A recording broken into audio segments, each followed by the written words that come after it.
Hello and welcome everyone to session 8 of the live question and answer for Empower Your Presentations. This session was Revitalize Your Future. Well, how do you revitalize your future? By using referrals. Now, the one thing that people just really don't understand about referrals is it's all about timing. When do you ask for them? Referrals are another progression, just like the close is, or just like some of the other things are in the selling cycle. But you ask immediately upon a positive transaction. Well, what's immediately upon a positive transaction? When you've secured the order or you've closed the sale. That's the time. Is there anybody else who might need a product, good, or service just like this that's going to serve you so well that could serve them as well? See, timing is tremendously important. You don't let the feeling of the transaction go away. They're now feeling probably the best they're going to feel because they've made the decision. They're excited about it. They've done all this. Well, this is the time to get that referral. So again, understand it. Now, I was asked the question, are you serious about the fact that the reason that people give referrals? Yes. The reason they give referrals is plain and simple: to verify and validate they're making a good decision. See, if I refer you to go to the exact same place that I went to, and I've had good service there, when you go, see, it makes me look really smart when you have good service there. So it's not about the place necessarily, it's about the person who's giving the referral. It's the one thing that most people don't realize, that people give referrals to verify and validate their own buying decisions. So again, if you want people to give you good, solid referrals, build up that culturalization of them along the way in the buying process. So good question there. Let's see. Quality customers give quality referrals. Absolutely. Timing is important. Grab that referral as soon as you can. Let's see. Your reputation with your customer is beyond reproach when you're asking for referrals, because you want to serve their sphere of influence the same way you serve them. So that's a good thing. Let's see.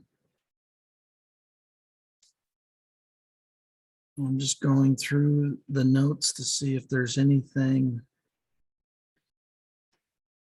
Make the 72-hour call. Now, this was something somebody said, but what if I call and they're upset about something?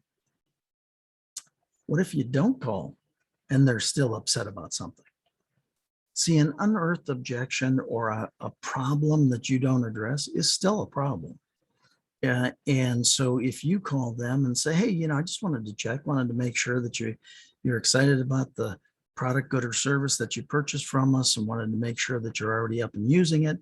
And are there any things that I can do to answer for you? And if they lash out because they've got a problem, the good news is at least you can do something about it. You're being proactive. If you let it fester, it's still going to become a problem, except now it's going to be on Yelp or on your ratings or on your this or on your that. Do you understand how it's going to come out anyway? So you might as well just make the call and do it that way. So real good situation there.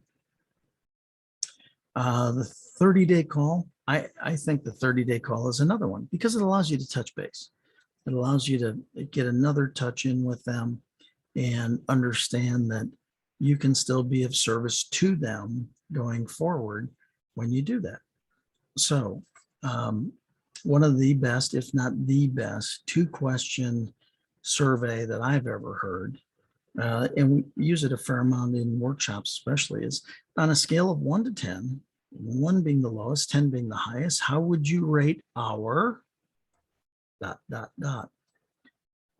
our webinar today? How would you rate our delivery of your product? How would you rate your customer service? How would you rate whatever?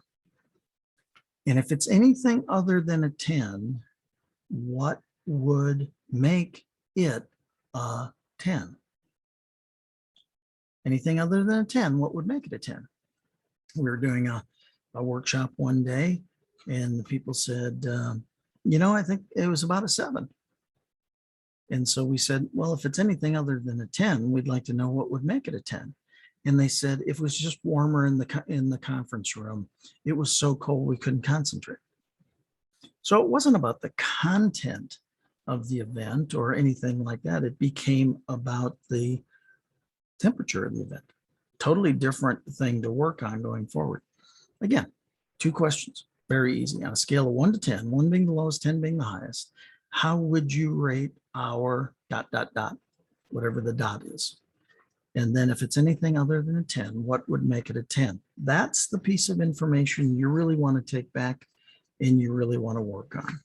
I think everything else pretty self-explanatory. I think everybody's done an amazing job. Not too many questions through the entire course. Always know that if you have questions, reach out to me, Scott@scottschilling.com.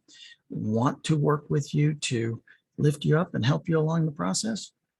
Look forward to seeing you again soon. Anything I can do, reach out. God bless.